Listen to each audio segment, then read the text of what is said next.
यशोदा को अपनी तीनों सांवली बेटियों के लिए बहुत बुरा लगता है। एक दिन यशोदा काम करने के लिए अपने मालिक के घर जा रही होती है। तभी रास्ते में उसे एक पत्राचार दीवार पर छपा हुआ नजर आता है। शादियां ही शादियां, अपनी जैसी मर्जी बेटियों के लिए लड़के ढूंढने में हमें संपर्क करें। लड़कियां जैसी भी होंगी शादी हम करवाएंगे 100% गारंटी के साथ। ये पत्राचार पढ़ते ही यशोदा बहुत खुश होती और उस पत्राचार पर लिखे हुए एड्रेस पर जा पहुंचती है।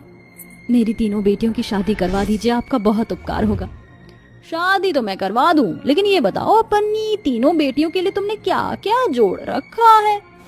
बहन जी, मैं बहुत गरीब हूँ, अपनी बेटियों की शादी करना चाहती हूँ, लेकिन मेरे पास एक फूटी कौड़ी तक नहीं है। उनकी विदाई अच्छे से करना मेरा बहुत बड़ा सपना है। तुम्हारे पास एक फूटी कौड़ी नहीं है तो इस जन्म में अपनी 5 बेटियों की विदाई करना तो भूल ही जाओ। ऐसा मत कहिए, मुझ पर थोड़ा रहम कीजिए।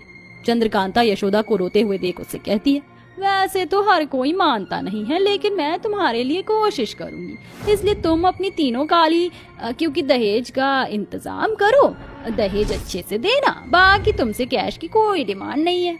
ये सुनकर यशोदा बहुत खुश होती है, जिसके बाद चंद्रकांता उनकी तीनों काली बेटियों के लिए रिश्ता ढूंढना शुरू करती है। 2 से 3 बार तो लोग उसकी बेटियों को देखकर मना कर देते हैं, लेकिन आखिरी में चंद्रकांता के चलते उसकी तीनों काली बेटियों का रिश्ता जो है वो पक्का हो जाता है। चलो यशोदा बहन, अपना मुंह मीठा कर लो, अब तो तुम्हारी तीनों बड़ी बेटियों के रिश्ते पक्के हो गए हैं।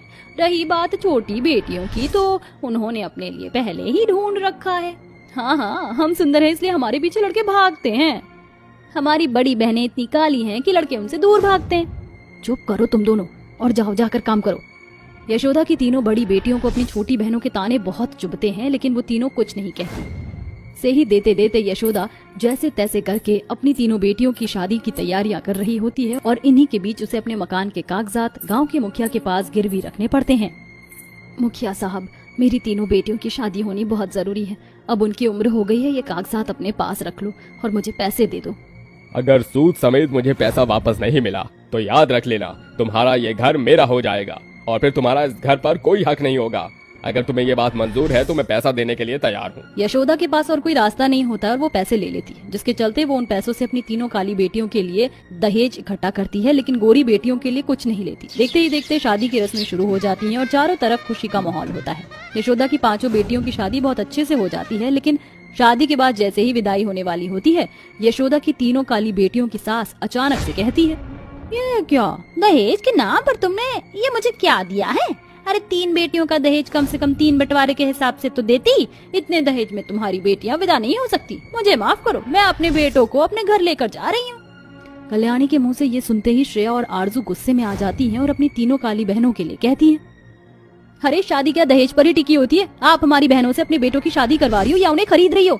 मेरी तीनों बहनें सांवली हैं, लेकिन कोहिनूर का हीरा है। अरे चिराग लेकर ढूंढोगी तो भी ऐसी लड़कियां नहीं मिलेंगी। और रही बात दहेज की, तो जाइए और अपने बेटों के लिए ऊंचे दाम की लड़कियां ढूंढ लीजिए। उन दोनों की ये बात सुनते ही कल्याणी को बहुत बुरा महसूस होता है। इसी के चलते अपनी गलती की माफी ना तो केवल आरजू और श्रेया से मांगती है, बल्कि अपनी तीनों होने वाली बहू और यशोदा से भी मांगती है। जिसके बाद यशोदा की 5 बेटियों की विदाई अच्छे से हो जाती है और वो 5 अपने ससुराल में खुशी खुशी रहने लगती हैं।